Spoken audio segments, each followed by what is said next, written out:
Corporación buscando ánimo.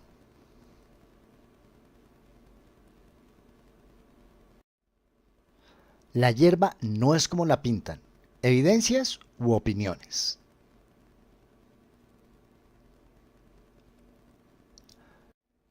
Comencemos entonces definiendo los conceptos. Iniciemos con definir qué es una opinión. Acudiremos a lo que nos dice el diccionario de la Real Academia Española de la Lengua. Ellos afirman que la opinión es la fama o concepto que se tiene a alguien o a algo. Es decir, la opinión se fundamenta en una percepción, interpretación o manifestación de creencias. Por lo tanto, tiene un altísimo grado de subjetividad y variabilidad. Todos nos podemos formar una opinión acerca de el traje que lució una actriz en una gala muy importante. Bonito, feo, pero es el parecer de cada cual. Eso nos lleva a una definición un poco más ramplona, si ustedes lo quieren, que la opinión es como los ombligos. Todo el mundo tiene uno, pero normalmente no sirve para nada. Eso es una opinión. En cambio, la evidencia es algo muy diferente. La evidencia acude a la certeza clara y manifiesta de la que no se puede dudar. Por lo tanto, la evidencia se fundamenta en datos o referentes verificables. Eso significa que la evidencia es muchísimo menos permeable a la subjetividad. Llevemos esto a un extremo bien interesante y es los estrados judiciales. A las personas se les juzga y se determina una acción de libertad o condena después de todo un proceso basados en evidencias, no basados en opiniones. Porque si por opiniones fueran, pues todo el mundo estaría en la cárcel. Pero es que las evidencias arrojan una cosa totalmente diferente. La evidencia permite determinar si la persona estaba o no presente en el lugar de los hechos. Permite determinar si fue él o no el que obturó el arma y una cantidad de cosas más complejas, basados en la ciencia y en diferentes artes que permiten corroborar la existencia o no de unos hechos. Independientemente de que estemos de acuerdo. Uy, pero es que no me parecía que él fuera. Pues sí, pero esas son las evidencias. No es nuestro parecer, sino lo que los hechos nos indican. Es por eso que el título de esta intervención la denominamos evidencias u opiniones.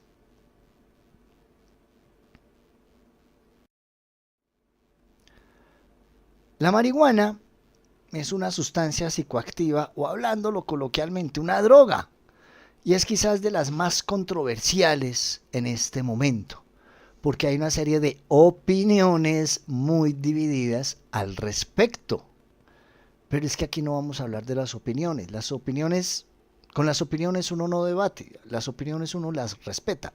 Lo que uno debate son los hechos, las verificaciones, las constataciones.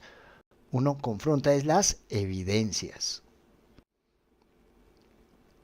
Entonces, vamos a exponer al sano juicio y basados en evidencias algunas ideas que se tienen comúnmente acerca de la marihuana. Primero, definamos qué es esta hierbita. La marihuana, específicamente la variedad Cannabis sativa, es una planta en la que se encuentran cerca de 400 agentes químicos diferentes y de ellos 60 pertenecen a un grupo químico específico denominado cannabinoides y es dentro del grupo de los cannabinoides en donde se hallan aquellas sustancias responsables de las acciones psicotrópicas. Entonces, fíjense, una plantita que tiene 400 agentes químicos, pues es algo muy complejo, ¿sí? Comencemos con esta primera idea que uno escucha con frecuencia. La marihuana es natural, por lo tanto es inofensiva, no como otras drogas que son sintéticas y son más peligrosas. ¿En dónde radica la falacia de esta idea? Primero, el origen o la procedencia de un producto no nos dice nada acerca de su peligrosidad, inocuidad o beneficio. Por ejemplo, el ácido acetil salicílico, o también llamado aspirina, cuando es usado adecuadamente, es muy benéfico para el dolor, cierto tipo de dolores, para pacientes cardíacos y el efecto de, como se dice coloquialmente, hacer la sangre más delgadita, ¿sí? Y sin embargo, la aspirina es sintetizada en un laboratorio. De otra parte, esta bella plantita, para quienes no lo saben, es la cicuta, o esta otra, que es la hoja del curare. Pues ambas son naturales, tanto la cicuta como el curare, pero las dos son mortales. Recordando nuestro curso de filosofía y de historia, ¿qué fue lo que le dieron a beber a Sócrates? Pues cicuta, y el hombre se murió. ¿Cuál es el veneno que utilizan algunos de nuestros indígenas en Bichada, Baupés, Amazonía, Amazones, para cazar monitos? Pues curare. Y son naturales. En lo que respecta a la marihuana, mortal, no. O por lo menos, profesionalmente hablando, yo jamás he escuchado de alguien que haya muerto por una sobredosis de marihuana. Pero que alguien no muera por sobredosis de marihuana no significa que no sea una sustancia peligrosa. Entonces hay que diferenciar los niveles de daño que puede generar o producir una sustancia. Entonces hay evidencias de que si bien no es mortal, la marihuana sí genera afectaciones en distintos niveles. Entonces, podemos ya ir erradicando esa idea de que como es natural es inofensiva. Esa idea no tiene base, no tiene fundamento. No hay una evidencia que así lo muestre. Veamos esto. Impacto del consumo de marihuana versus el impacto del consumo de alcohol. Esta gráfica es resultado de un trabajo investigativo que se hizo ya algunos años con estudiantes universitarios. Y esto resultó de un autorreporte. Este autorreporte no era sujeto a opiniones, sino al relato de cosas que habían o no habían sucedido. ¿Listo? Entonces, por decir algo, no es la opinión de si yo me he metido o no en problemas con la ley. Si a ti te detiene un policía, te pone una multa o terminas en un carcelazo, eso no es una opinión, eso es un hecho.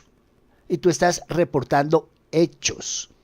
Entonces, los impactos que aquí se miraron en diferentes niveles, área familiar, social, pareja, trabajo, el estudio, las finanzas, la ley, la salud, el nivel cognitivo emocional, la conducta sexual, ¿sí?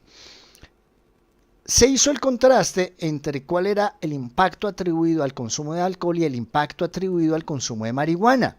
Claro está, en aquellos que reconocían haber probado estas sustancias. Y noten ustedes que la línea magenta, la que corresponde al consumo de marihuana, está significativamente por encima a la del consumo de alcohol. Reporte de usuarios de ambas sustancias. Entonces, que la marihuana es inofensiva porque es natural, estos hechos muestran una cosa totalmente diferente.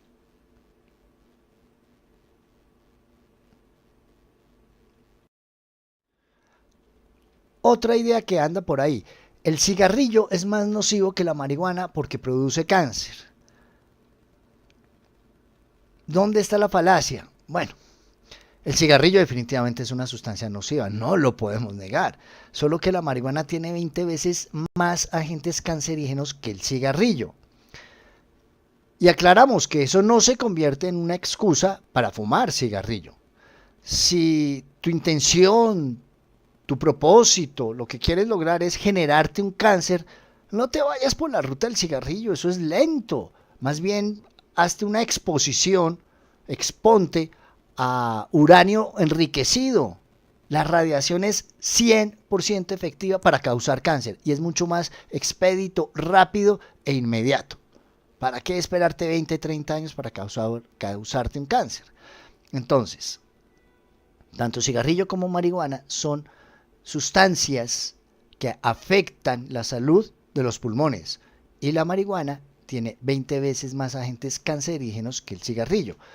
Aquí la cuestión es que hay un efecto de compensación y es, o no de compensación, en tanto que tiene 20 veces más agentes cancerígenos, pues fumarse un cigarrillo de marihuana equivaldría a fumarse una cajetilla de cigarrillos. Porque igual la gente no se fuma en un día 20 cigarrillos de marihuana. O bueno, puede que los haya, pero no es la norma, no es lo convencional. 3. El alcohol es más peligroso que la marihuana porque produce daño cerebral. Ustedes podrán apreciar en esta imagen un señor en una posición de yoga bastante compleja. O aquí unos chicos que están en una gresca en donde claramente ha intermediado el alcohol. Y esta escena es muy clara. La persona no simplemente se distrajo, estaba bajo los efectos del alcohol y conduciendo un vehículo automotor. Entonces, las imágenes son muy elocuentes de cuán peligroso puede llegar a ser el alcohol, ¿sí? Pero ¿en dónde radica la falsedad? En que las dos sustancias producen daño cerebral, las dos.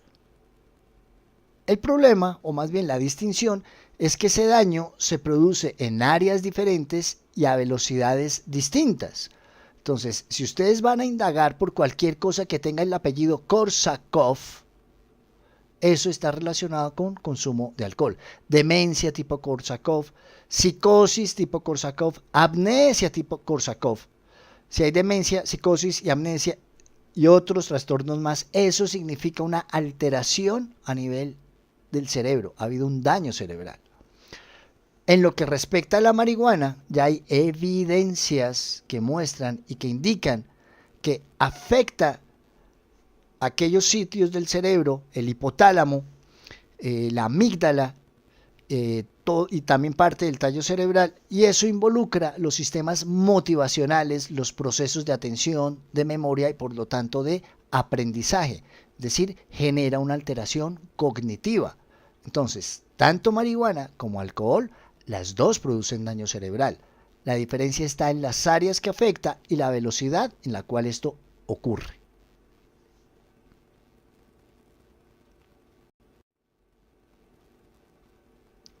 Para complementar, este gráfico lo que nos muestra son aquellas áreas del cerebro que se ha estudiado o se ha visto son afectadas por el consumo de tetrahidrocannabinol, uno de los principios activos de la marihuana. Como les decía, fíjense que se afecta el núcleo accumbens, todo el sistema de recompensa, y eso tiene que ver también con las emociones, el cerebelo, que eso tiene que ver con la coordinación visomotora, toda el área de la corteza prefrontal y los lóbulos parietales, y eso involucra procesos cognitivos, ¿sí? Entonces, claro que puede haber daño por el consumo de marihuana. Este artículo del año 2012 ha sido un artículo punta de lanza en aquellos que muestran las evidencias del consumo de marihuana. Esto fue un estudio longitudinal que se hizo en Nueva Zelanda y fue un estudio de seguimiento de más de 30 años. Se tomó un grupo bastante numeroso de chicos en ese momento, adolescentes, y se hizo el seguimiento por 30 años. De una vez les digo, hacer un estudio longitudinal es de los estudios más costosos, más complejos, mejor dicho, son como el cáliz de la investigación. Y este estudio lo que arrojó es que el uso persistente de marihuana muestra alteraciones neuropsicológicas desde el inicio del consumo hasta la edad media. Y parte de esta alteración neuropsicológica se traduce en una disminución de 8 puntos del coeficiente intelectual. Vengan para que lo tengamos en claro. Según la clasificación de inteligencia o de capacidad cognitiva, más bien la inteligencia lógico-matemática. Puntajes por encima de 100 corresponderían a personas normales y por encima de 120 hacia arriba lo que denominamos personas genios, ¿sí? Entonces, un coeficiente de una persona normal estaría entre 100 y 120, por ahí.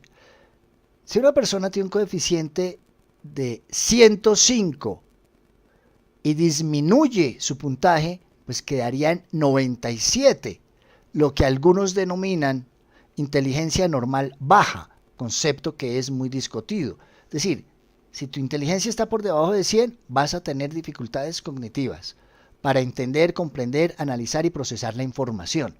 Es decir, fumando marihuana se está autoinduciendo un proceso de daño en la capacidad o en la inteligencia, más bien. Y eso no es cualquier cosa. Entonces, y como cada vez están saliendo más estudios, más evidencias que muestran que en el mediano, corto y largo plazo el consumo crónico y sistemático de la marihuana puede producir alteraciones neuropsicológicas. Cuarta idea, la marihuana no es adictiva, como si lo son la cocaína o la heroína. Esta es la estructura molecular de una sustancia, un neurotransmisor que se llama anandamida. Es una sustancia que produce el cuerpo. ¿Y qué es la anandamida? Hasta el año 1995 se creía que efectivamente la marihuana no producía adicción, es decir, que no generaba síndrome de abstinencia. Sin embargo, un grupo de investigadores de la Universidad Complutense en Madrid, España, descubrieron lo siguiente. Primero, que en nuestro cerebro hay unos receptores cannabinoides. Si hay receptores cannabinoides es porque debe haber una sustancia que el mismo cuerpo produce, la ya mencionada anandamida. Por lo tanto, si hay receptores y una sustancia endógena y la marihuana guarda una similitud estructural con la anandamida, pues ahí se cierra el ciclo que nos permite afirmar, sin lugar a equívocos, que el consumo de marihuana puede generar dependencia física y traducirse en un proceso comúnmente denominado adicción. Repito, esto no está basado en evidencias, en opiniones, esto está basado en evidencias. Quiero comentar algo anecdótico. Hace muchos años yo laboré en el programa La Casa de la Universidad de los Andes, programa que fue bandera a nivel nacional en la investigación y la prevención del VIH, del consumo de sustancias y también del riesgo de suicidio. Y yo recuerdo que los viernes teníamos comité clínico. Esto sucedió hasta antes de 1995. Nosotros nos sentábamos a analizar los casos y decíamos, oiga, lo que les sucede a los usuarios de marihuana cuando dejan de fumar marihuana, oiga, se ponen terribles. Algunos sudan, a otros les da insomnio, a otros les da una ansiedad terrible, incluso a algunos les daba malestar estomacal. Y claro, fumaban marihuana y se les pasaba todo. Entonces nosotros, no, eso debe ser como un efecto placebo o una cosa así. Pero era reiterado y sistemático, y como la literatura en ese momento no decía que la marihuana generaba adicción, pues nosotros estábamos un poco desconcertados porque la literatura decía que no, pero lo que veíamos en el consultorio nos indicaba otra cosa totalmente diferente. Gracias a estos investigadores de la Universidad Complutense en el año 1995, pues se puso en evidencia que efectivamente la marihuana sí produce dependencia física. La gran pregunta que muchos nos hacíamos es, ¿y por qué no le hicimos caso a nuestra pericia, a nuestro conocimiento, a nuestra habilidad clínica, independientemente que un gran journal no lo hubiera reportado? Pues bueno, ni modos.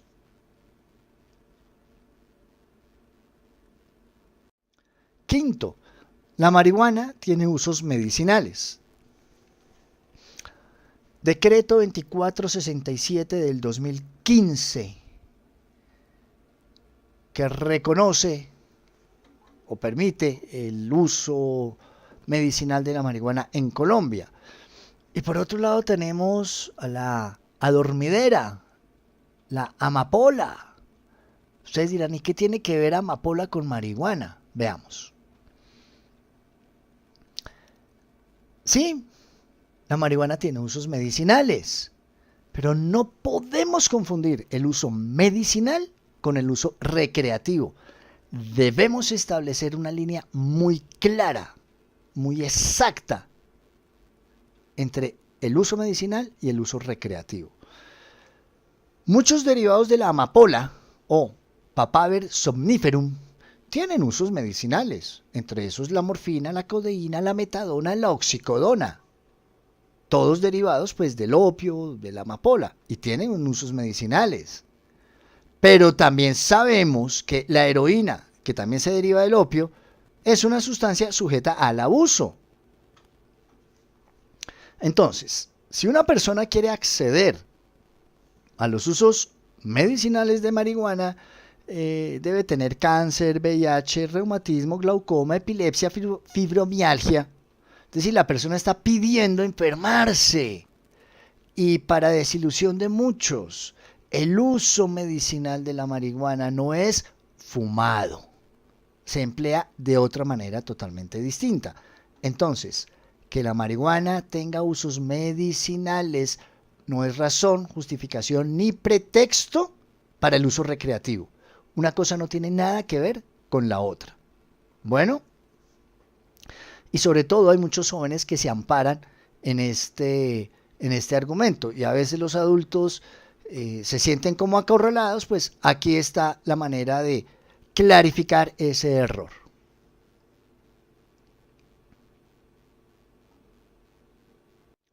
Sexta idea: la marihuana puede mejorar el desempeño sexual. A mi juicio, o ahí sí, en mi opinión, este es quizás el más infame de los mitos. Las evidencias, no las opiniones, muestran que no mejora el desempeño sexual, puede causar impotencia en los hombres y en las mujeres puede causar infertilidad permanente. También se sabe que en los hombres puede causar disminución en el conteo de espermatozoides, pero al parecer esta condición es reversible. Por lo tanto, que cause inhibición o disminución del conteo de espermatozoides en los hombres o inhibición de la menstruación en la mujer, aclarémoslo de una buena vez, no convierte el uso de la marihuana en un método anticonceptivo, por favor. Porque algunos dirán, entonces yo fumo marihuana y... No. La marihuana no es método anticonceptivo.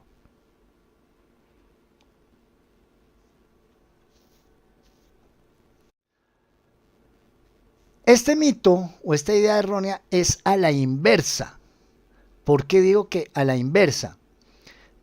Así como es inconveniente minimizar u ocultar algunos hechos, evidencias, efectos que puedan producir las sustancias o, en fin, también es peligroso cuando se generan exageraciones. Y en este caso estamos ante una exageración y vamos a aclararla y precisarla.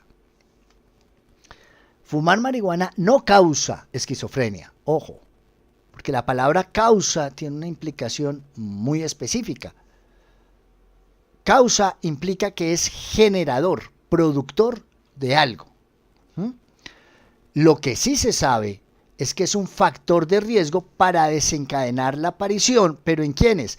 En personas que puedan tener una predisposición hacia la esquizofrenia.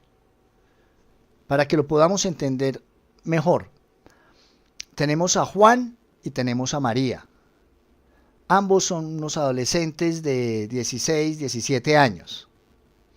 Los dos están fumando marihuana, pero resulta que en la vida de Juan, en la historia de Juan, hay antecedentes en su familia de personas que han tenido esquizofrenia, Por lo tanto, el consumo de marihuana en Juan puede llegar a desencadenar o a activar el proceso psicótico.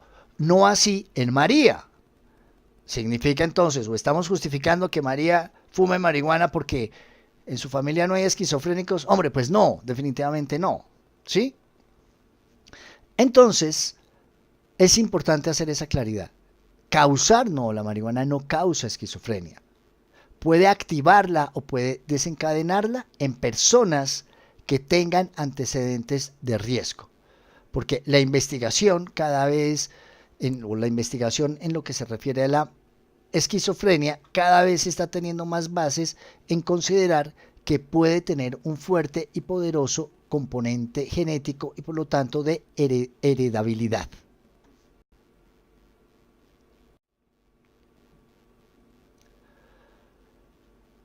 Otros datos curiosos, como para que consideremos.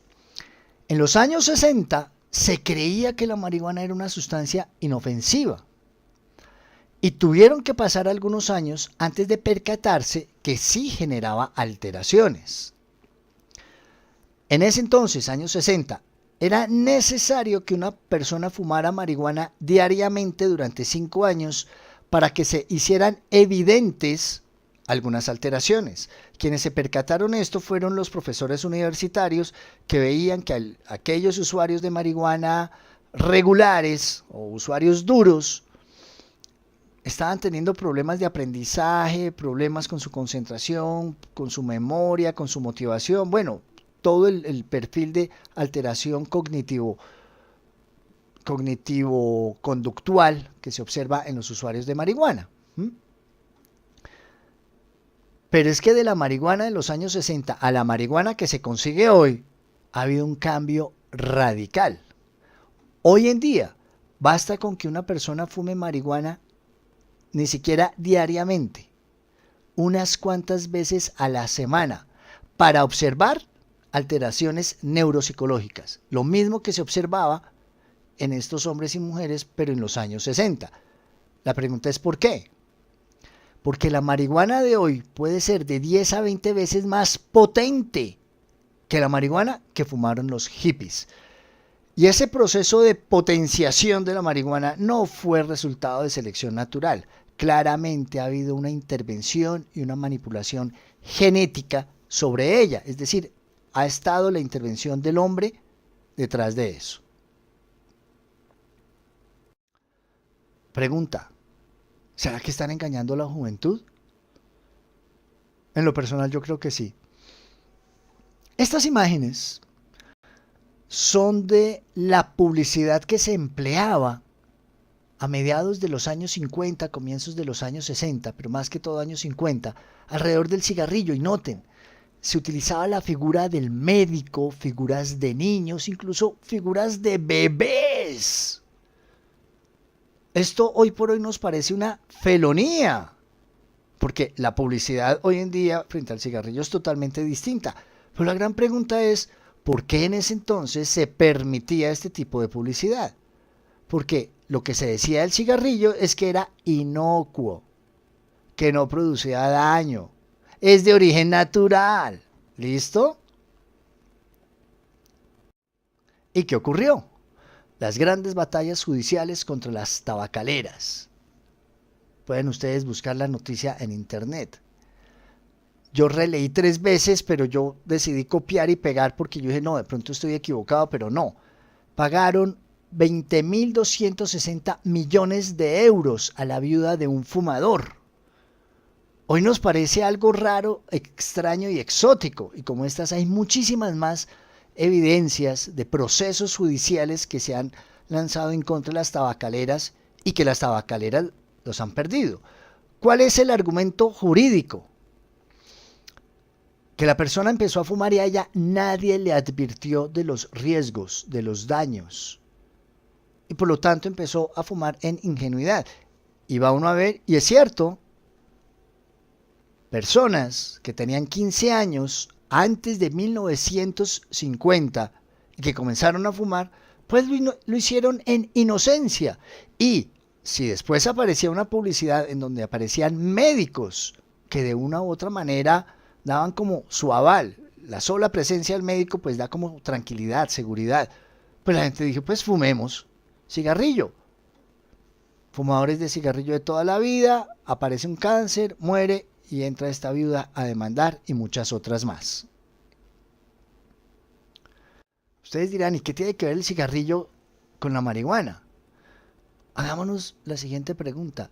¿Y si se llegara a legalizar el uso recreativo de la marihuana? Pues bueno, estas son las imágenes que por ley deben aparecer en las cajetillas de cigarrillo. Es decir, al gran público hay que advertirle del riesgo que conlleva fumar. Y esta advertencia pues ya queda clara, es para que las tabacaleras pues queden ahora exoneradas de responsabilidad alguna. Yo sigo produciendo esto, pero tú en el uso de tu libre desarrollo de la personalidad decides fumar. Pues hasta allá no puedo llegar yo. Pero entonces le corresponde al productor de cigarrillo advertirle al público de cuál es el riesgo o cuáles son los posibles daños que puede conllevar el consumo de cigarrillo. Con el alcohol sucede lo mismo, ¿sí? El exceso de alcohol es perjudicial para la salud. Ley 30 de 1986. Prohíbase el expendio de bebidas embriagantes a menores de edad. Ley 124 de 1994. No, lo sabemos todos. Si esas advertencias aparecen en las etiquetas del alcohol, cerveza, aguardiente, vino y de las cajetillas de cigarrillos, ¿cuáles tendrían que ser las advertencias que aparecieran en las cajetillas de cigarrillos de marihuana? PPV, pago por ver. Todas aquellas personas que dicen, afirmen, aseguran que la marihuana es inofensiva, si esta ley se llegara a generar, sí o sí, el Ministerio de Salud tendría que colocar explícitamente la advertencia del daño que puede llegar a producir la marihuana. ¿Sí? Entonces, y hay otra cosa que tenemos que clarificar. Para los menores de 18 años, pues la cosa no es que cambie mucho, porque si se llega a legalizar el uso recreativo de la marihuana, esto aplica es para mayores de 18 años. Para los menores de 18 años, no. La cosa no cambia en lo más mínimo. Ya finalizando, y con esto creo que van a entender un poco por qué hice esa afirmación tan, o no afirmación, más bien esa pregunta de ¿será que están engañando a la juventud? Vean, esta es una opción muy prometedora para tratar la esquizofrenia. Esto decía el doctor Aurelio Cerletti en 1947 del laboratorio Sandoz a propósito del uso del LSD. Hoy yo no conozco el primer psiquiatra que le formule a un paciente esquizofrénico LSD. De hecho, hay evidencias que muestran que el consumo de LSD en un paciente esquizofrénico definitivamente agrava de manera muy seria su condición. Veamos otro datico histórico ahí como interesante. A comienzos de 1880, la casa farmacéutica o las casas farmacéuticas promocionaban la cocaína como la cura para casi todo, incluyendo la adicción a la heroína. Y uno de sus más grandes defensores fue Sigmund Freud. ¿Ustedes sí creen que la cocaína puede curar la adicción a la heroína? Pues obvio que no.